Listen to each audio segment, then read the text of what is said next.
finding a version of cross-legged pose that suits you today, something that you're most likely to be able to sustain.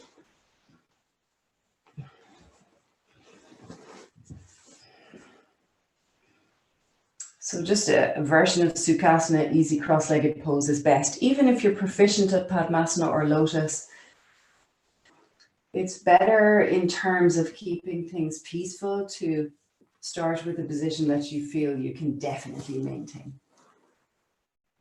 That said, if you need to move and groove and adjust, then please do, so that you don't feel trapped or locked into anything. And if you are adjusting like that, just make sure it's super mindful and super slow. So we return our hands to our initial mudra or gesture, tips of thumbs to tips of index fingers. Let's close down the eyes again, and we'll find that stillness and steadiness in the body. Make any adjustments you need to.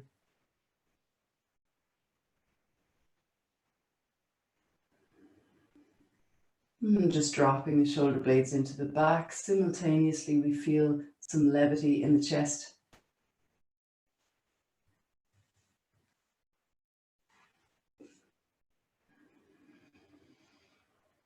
A few deep breaths here.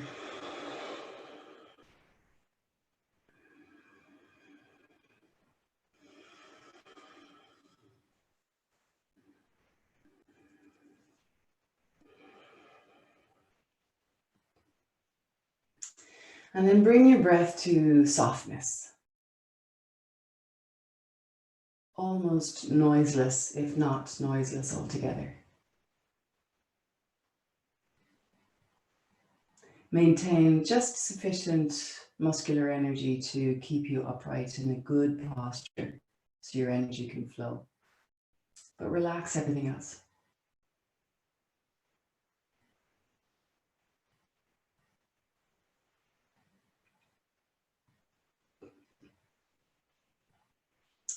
Today's meditation is an investigation into the self, to find out who we really are.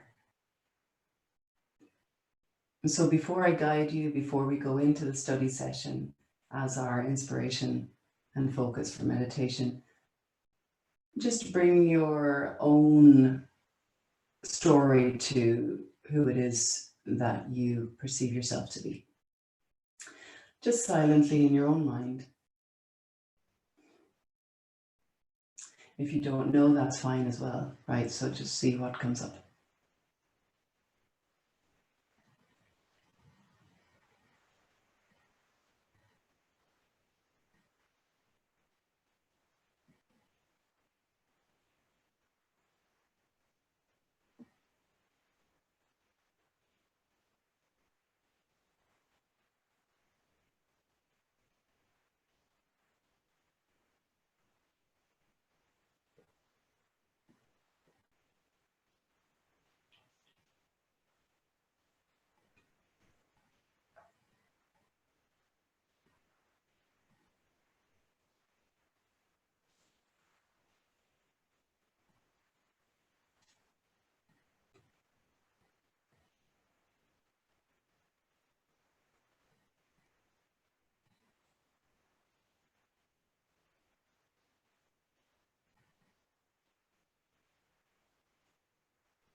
Now just let go of that perception.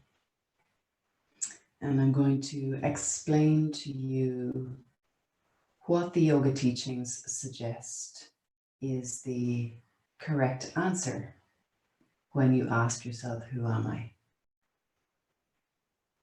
So there are a lot of intersectional texts from the ancient tradition of yoga.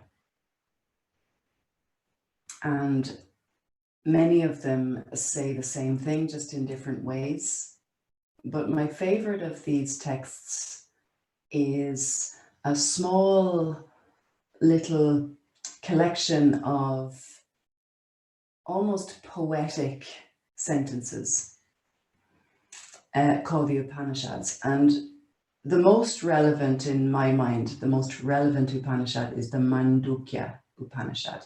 And this is from the Arthava Veda, which is the 4th chapter of the Vedas, which is pretty much one of the oldest texts known to us.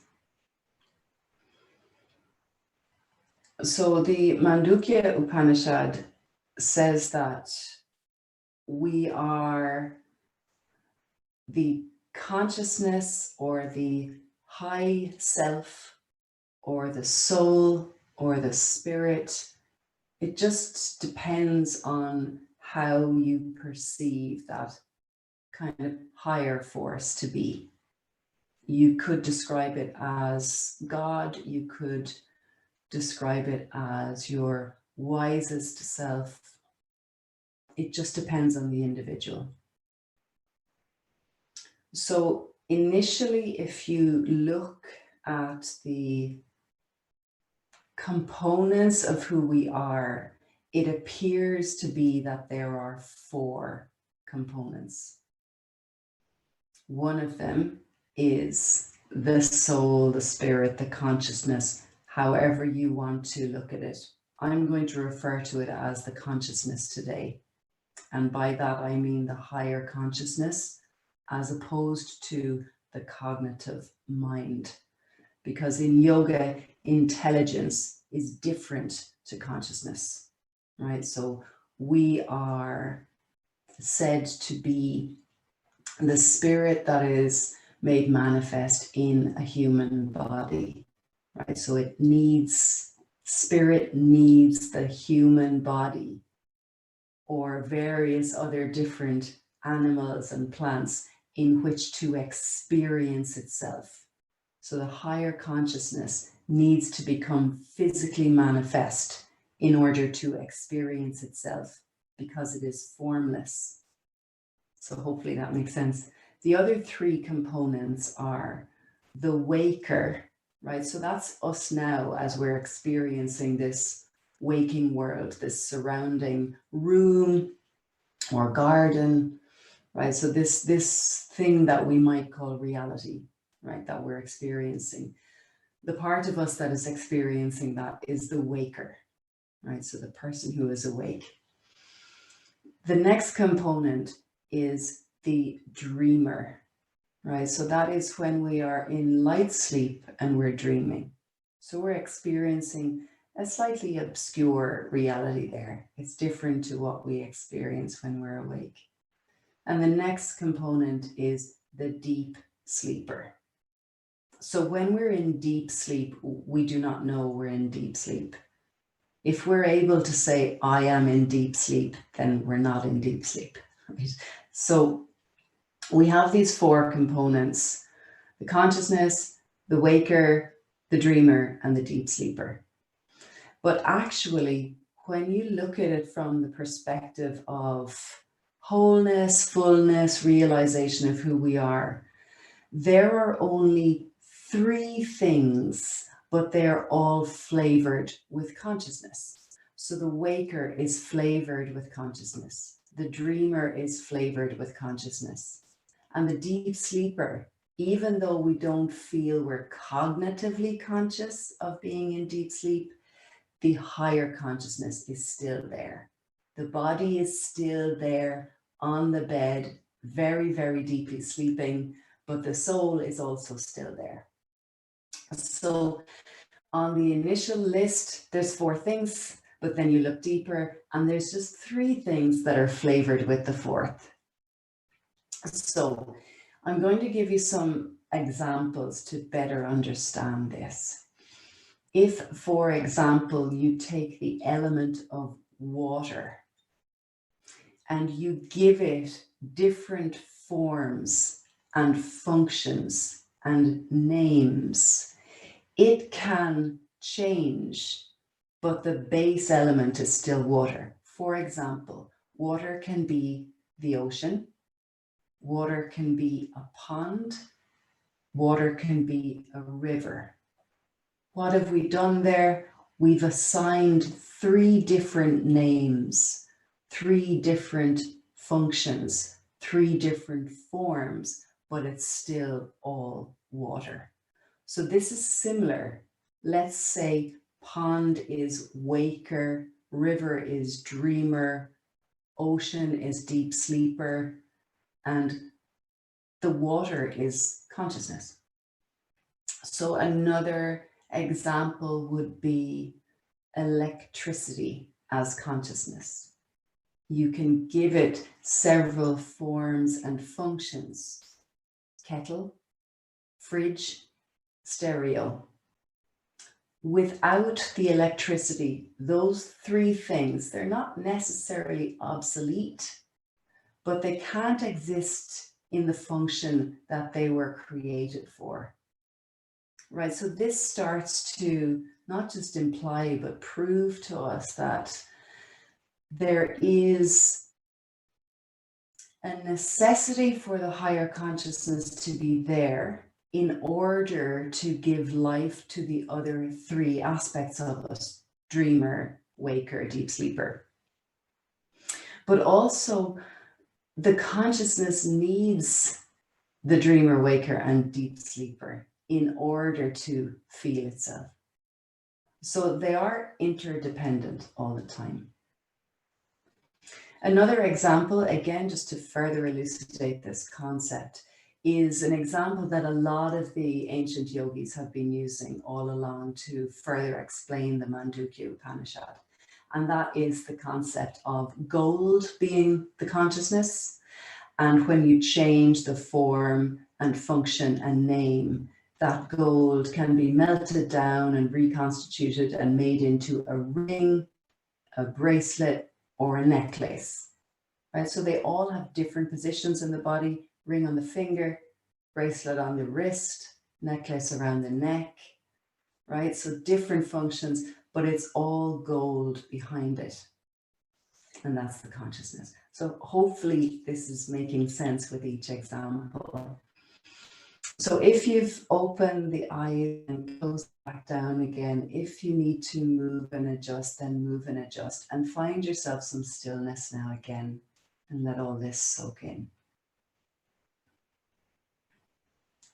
So the answer to the question, who am I, is really that it is the consciousness. And the consciousness is experiencing itself through the waker, through the dreamer, through the deep sleeper. And you can put those 3 in any order: through the deep sleeper, through the waker, through the dreamer, whatever you wish. The consciousness is flavoring all of those things because it needs them in order to manifest and experience.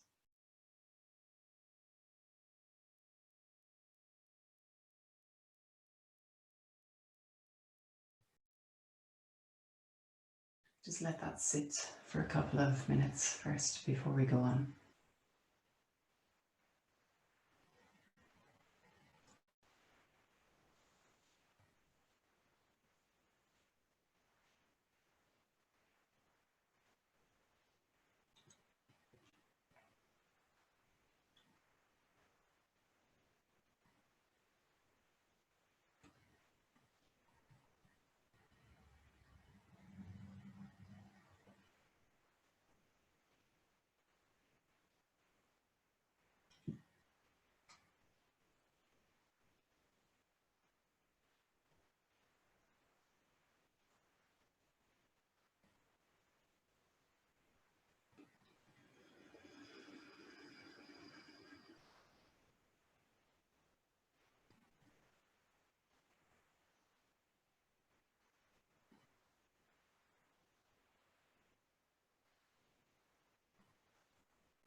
So the three gradations of self, waker, dreamer, deep sleeper, they're firm, obvious categories. And, you know, in listing three, there is also implied that that spectrum covers everything. So there's different states within those states, and in between those states, we can daydream, we can be in altered states of consciousness. All of that is included really with the three. And just in case you're wondering about different areas and functions of the brain, for example. So it means really the whole shebang, that everything is in there, and all of that is infused with this higher consciousness. So that we can actually perceive the fact, particularly now that we've made ourselves aware of it, we can perceive the fact that we are in a waking state, albeit a slightly more meditative one, but a waking state nonetheless. We are not asleep, we're not dreaming, we're not in deep sleep. So the very fact that we can witness that we're doing this means that there is something other than just cognition. The very fact that we can witness our capacity for cognition and cognition itself means that we are not fully cognition. There is something else there.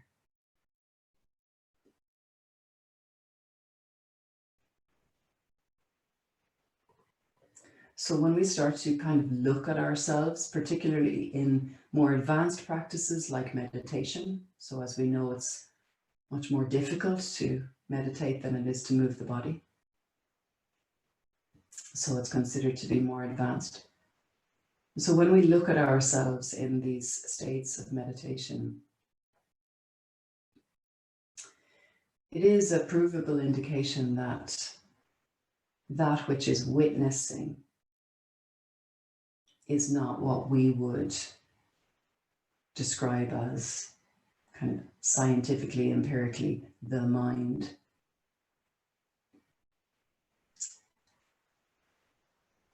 The witness of the mind is coming from a different place. And you might be in conversation with a very left-brained, classically trained scientist. Maybe you are one. And where the yogis, particularly the gurus and the devoted yogis, who are actually scientists themselves, where they would disagree with mainstream Western cultural science, is that if you only probe with logic, there are going to be inconsistencies in the answers. So if you only probe any subject solely using logic, there will be holes in the argument. The yogis say that this is proof that there are gaps in our understanding, that there is something that we're not quite fully comprehending. And so the teachings of yoga suggest to us gently that although logic is a wonderful part of us as humans, logic alone will not come to full, deep understanding. So the mainstream scientists will rather cynically and non-spiritually say that logic is the only way. And the yogic scientists will say that both logic and spirit are necessary in order to fully understand what we have here, what we have inside this human body, what we observe here in this human experience. So again, these are teachings that are available to us. You are not under pressure to adhere strictly to any particular creed. Yoga is a set of teachings which helps us to understand this life that we're living. So take from this what resonates with you. And even if it doesn't fully resonate, just play with this concept for our meditation today and perhaps for your daily meditation homework for the next few weeks, or indeed forever.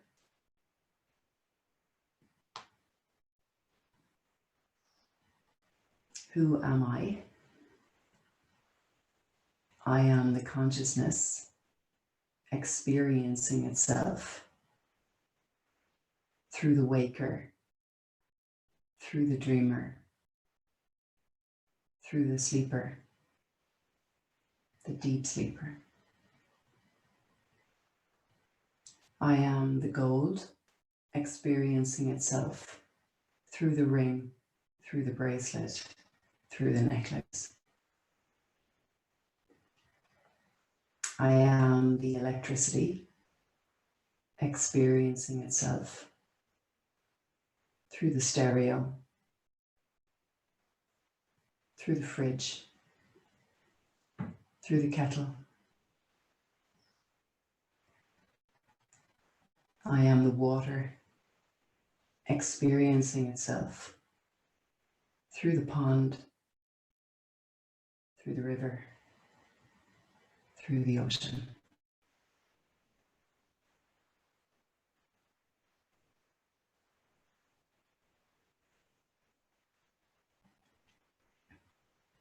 Let's sit in silence now and mull that over for the remainder of our practice today.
Just gather yourself back into your practice if your mind has wandered.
Bringing the mudra into Anjali. We'll conclude this morning's practice with a chant for peace. Taking a deep breath in.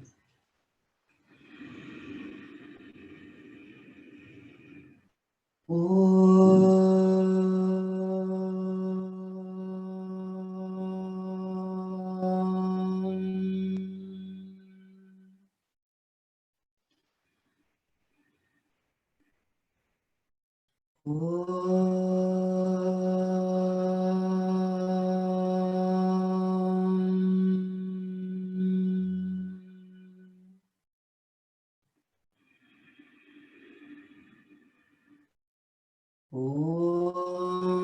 Shanti, Shanti, Shanti.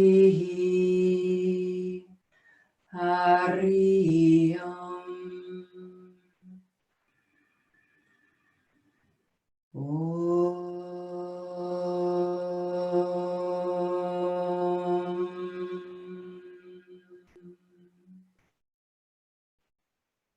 And our final mudra.